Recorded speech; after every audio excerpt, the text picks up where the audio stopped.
Imagine spending like $50 million to design this spectacular, totally physics-defying glass tower. The blueprints are flawlessly drafted. The 3D models are breathtaking, practically glowing on the screen. The engineering is rock solid. Right. But then the entire project it gets completely killed in a single gloomy Tuesday morning city council meeting. And why? Because when the architect stood up in front of the microphone, they just couldn't explain it. Yeah, and it's a surprisingly common tragedy in the design world. I mean, the building was perfect, but the verbal framework around it just completely collapsed. Exactly. And that is exactly what we are tackling today. Welcome, learner. We know your time is precious, so you're here because you want to be well informed, but you don't have all day to read dense academic journals. Because, we usually assume architecture is just physical, right? Just bricks, steel, glass. We live in this intensely visual culture, and we tend to trust our eyes above all else. When you walk past a towering skyscraper, it feels entirely capable of speaking for itself. Right. It's just there. Exactly. It's a massive object you experience with your own body. Right. So the immediate question the essay brings up is, why do words even matter when you can just look at the floor plans or, walk through the physical space? Okay, let's unpack this.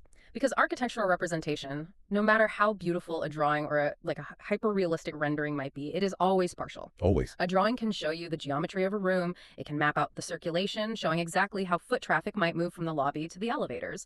But a drawing cannot automatically explain the intention behind those choices. No, it really can't. A floor plan is completely silent on the organizing idea of the project. It won't tell you the hierarchy of priorities. What do you mean by that? Like, what kind of priorities? Well, for instance, why was the lobby placed on the north side instead of the south? How did the architect reconcile the incredibly complex competing factors of the site's awkward shape or the local climate or even the structural load? Oh, I see. Yeah, so drawings do a fantastic job of showing you what is there, but they completely miss the why. It makes me think of watching a beautifully shot movie, but someone has completely muted the audio track. Oh, that's a good analogy. Right. Like you can see all the action unfolding. You see the elaborate set design. You see two actors screaming at each other. Someone is crying. A car speeds away.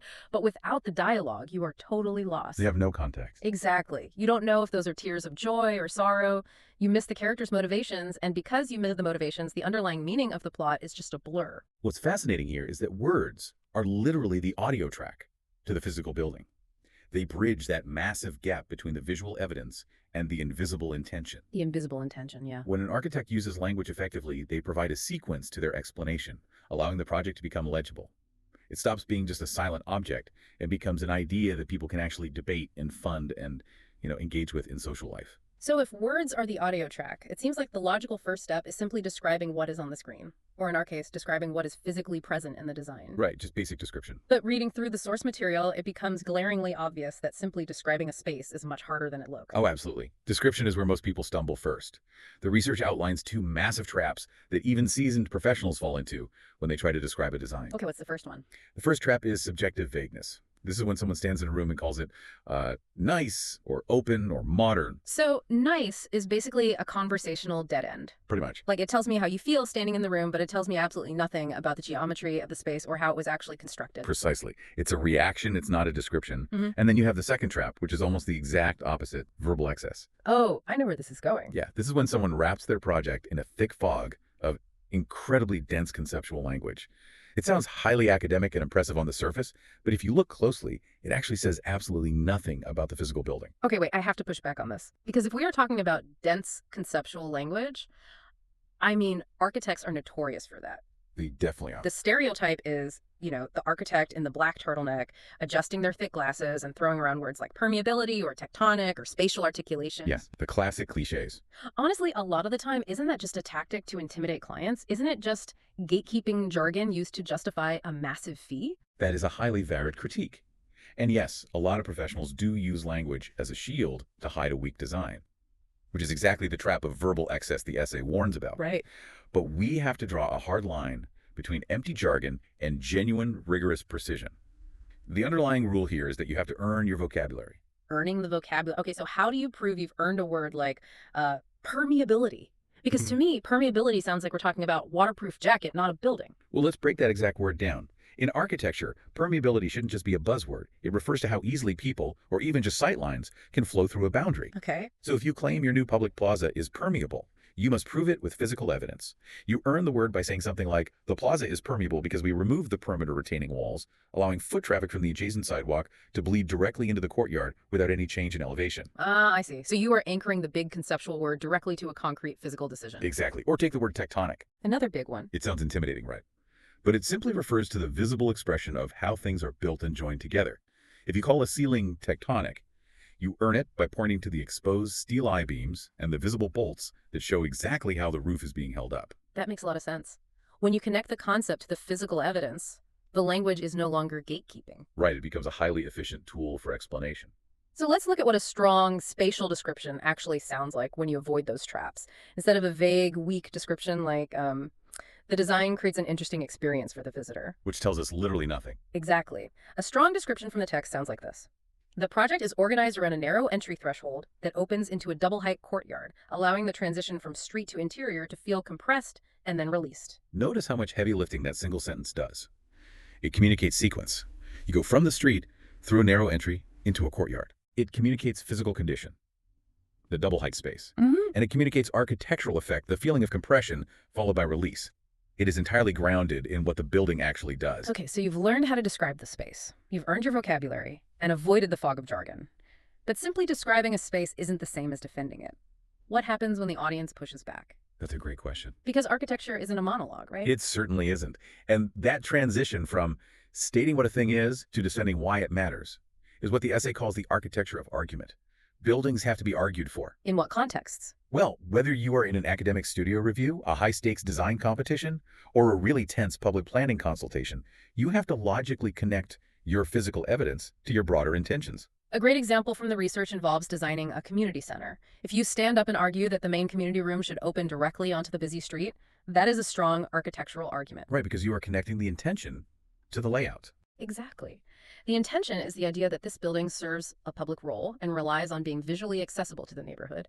And the physical evidence is the layout of the floor plan and the way pedestrians will behave when they walk past the glass doors. That connection is the beating heart of design intent. You are revealing the deeper purpose behind the arrangement of the walls. But presenting that intent is sort of a tightrope walk. How so? If your argument is too broad, it becomes a meaningless cliche. If it's too technical, you lose the audience's emotional buy-in. Right. So a terrible way to present your intent would be to stand up and say, this project celebrates connectivity and nature. Yeah, that sounds like a corporate slogan for a cell phone company. Totally. It floats completely above the actual architecture. A much stronger way to present that exact same intention would be, the project organizes teaching spaces around a planted central court so that circulation and daylight become the primary social connectors. Wow. Yeah, that paints a picture. I can actually visualize students walking through a sunlit courtyard between classes. It's specific and it's grounded. But what really fascinates me is how the research emphasizes that this argument cannot be static. You have to constantly adapt this verbal framework based on who is sitting across the table from you. Well, let's test that. Imagine we have the exact same building, a 5-story mixed-use development with ground floor retail and apartments above. Okay. How do you pitch that to a wealthy corporate developer versus, say, a furious neighborhood council? Oh, let's role play this. So if I'm pitching the corporate developer, my verbal framework is entirely about return on investment, user experience, and premium positioning. Right. I'd say something like, the step-back facade creates private premium terraces for the upper units, maximizing the square foot value, while the continuous glass frontage on the ground floor drives maximum retail foot traffic. That pitch works perfectly in a boardroom. They would love it. Cha-ching. But if you take that exact same script to a Tuesday night neighborhood council meeting, you will be booed out of the room. Oh, 100%. They do not care about your premium square foot value. Exactly. For them, you have to adapt the framework.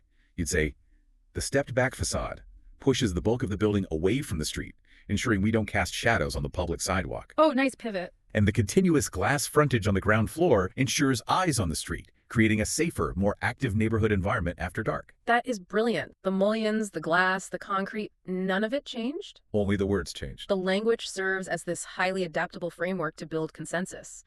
But wait, what happens before the building is even finished? Because this is the part of the deep dive that completely flipped my perspective. I know exactly what you're going to say. Here's where it gets really interesting. Words aren't just tools for selling a finished design. They are actually the tools used to create the design in the first place. This might be the most profound takeaway from the entire essay.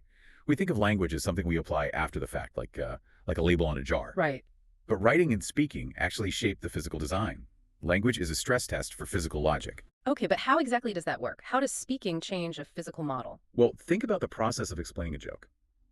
If you tell a joke and nobody laughs, and you have to spend 10 minutes explaining the setup, the context, and why the punchline is technically clever. You suddenly realize the joke itself is fundamentally broken. Exactly. The same mechanism applies to architecture. When a designer sits down to write a concept statement about their project, they discover very quickly if their physical ideas are actually coherent. Let's put a concrete example to that. Imagine an architecture student who designs a massive, winding sculptural staircase right in the middle of a library. Oh, classic student move. Right. On the 3D rendering, it looks incredible, very dramatic. But then they have to write a 500-word justification explaining how this staircase actually improves the building's circulation. And as they try to write that justification, they struggle. They realize that a winding staircase actually forces hundreds of students into a narrow bottleneck. So it looks cool, but it fails its primary function. Precisely. If you cannot verbally explain why a specific design move matters, the move itself is likely underdeveloped. The words break, and when the words break, they reveal the physical flaw in the design. The language tests the architecture. That is just incredible. And it means that words and drawings have to operate in this perfect symbiotic harmony. They can't just repeat each other. No, they have to support each other. The research points out how this applies to something as simple as putting a caption under a drawing. Like a useless caption just says, ground floor plan. Which is an insult to the viewer, really, because they can already see it's a floor plan. It adds absolutely no new information. Exactly. But a great caption acts as a lens. It says, organizes public functions around a central court, allowing circulation to remain connected to outdoor space. It actively tells you how to look at the geometry on the page. And this harmony between the visual and the verbal becomes incredibly precarious when we talk about spoken presentations, because there is a fundamental difference between a drawing and a speech. What's the main difference there? Well, a drawing is spatial. It exists all at once. You can look at a massive floor plan and take in the whole thing in a single glance. But speech is temporal. Temporal, meaning it unfolds in time. Yes, word by word, second by second. Which leads to the trap of verbal overload. We have all sat through a presentation where a speaker puts up a single crowded slide and then tries to verbally narrate every single design decision, the historical inspiration, the structural engineering constraints, and their deep emotional ambition for the space, all in the span of 30 seconds. And as the listener, your brain just short circuits. You literally cannot process it. It's too much. Because listening happens sequentially, the architect must structure their spoken presentation sequentially. You have to guide the audience by the hand. First, establish the constraints of the site, then introduce the core concept. Finally, explain the spatial organization. So pacing is everything. You must carefully pace the delivery of information because the audience is literally constructing the architecture in their minds, brick by brick, word by word. So you've learned to pace yourself. You've earned your vocabulary. You've survived the stress test of your own writing. And you've adapted your argument for the audience. But what happens when the audience talks back? The critique. Yeah. The final insight we need to pull from this research is that architecture is a dialogic discipline. It is an ongoing dialogue. It is not just you, the genius designer, projecting your brilliant ideas onto a passive, grateful audience. Not at all. It is an active exchange, and that requires a tremendous amount of listening. A mature communicator has to know how to receive a critique without entirely crumbling. Easier said than done. Very true. And the secret to that is separating a critique of the design from a critique of yourself as a human being. That is brutally hard to do. When you have poured your soul, your late nights, and your passion into a project, and someone on a council panel attacks the layout of your lobby, your immediate biological reaction is to feel like they are attacking your character. It triggers an intense defensive response. But the best architects, and frankly the best communicators in any field, listen to the actual question being asked beneath the criticism. They read between the lines. Exactly. They don't just reflexively defend, they acknowledge uncertainty when they don't have a perfect answer. Very often, defending a project through dialogue makes you realize that your own explanation was too vague. The conversation itself, the friction of the debate, sharpens your own thought process. So as we hit our goal of delivering this high-yield summary in under 15 minutes, what is the ultimate takeaway for you, the listener? Whether you are designing a 50-story skyscraper, pitching a new software product to investors, or just trying to explain a complex new workflow to your team, good communication requires a delicate balance of authority and humility. Authority comes from a calm, precise command of your material. It comes from earning your vocabulary and logically connecting your evidence to your intentions. And the humility. Humility comes from knowing that not every question has a perfect, immediate answer, and that the strongest solutions often emerge through the messy process of dialogue itself. An architect who can think spatially but cannot communicate clearly remains only half heard. The physical structure might stand, but words provide the framework of meaning. Couldn't have said it better myself. Well, learner, I want to leave you with one final thought to chew on today. Think back to that analogy of the silent movie playing without an audio track. We've seen today that language is so powerful, it acts as a stress test. It is a tool that literally shapes the physical, concrete world of steel and glass. The words build the building just as much as the bricks do. So look at your own life. How might the precise, or perhaps the imprecise, vague words you use every single day be quietly shaping the invisible structures of your own work? How are they shaping your ideas, your projects, and your relationships? A huge question. Are you providing a clear, compelling audio track that explains your deeper intentions to the people around you? Or are you leaving everyone in the dark, forcing them to guess your motivations while they just watch the visual? Because if you leave the audio track empty, people will invent their own script for you, and it usually isn't the one you want. That is a truth that hits far beyond architecture.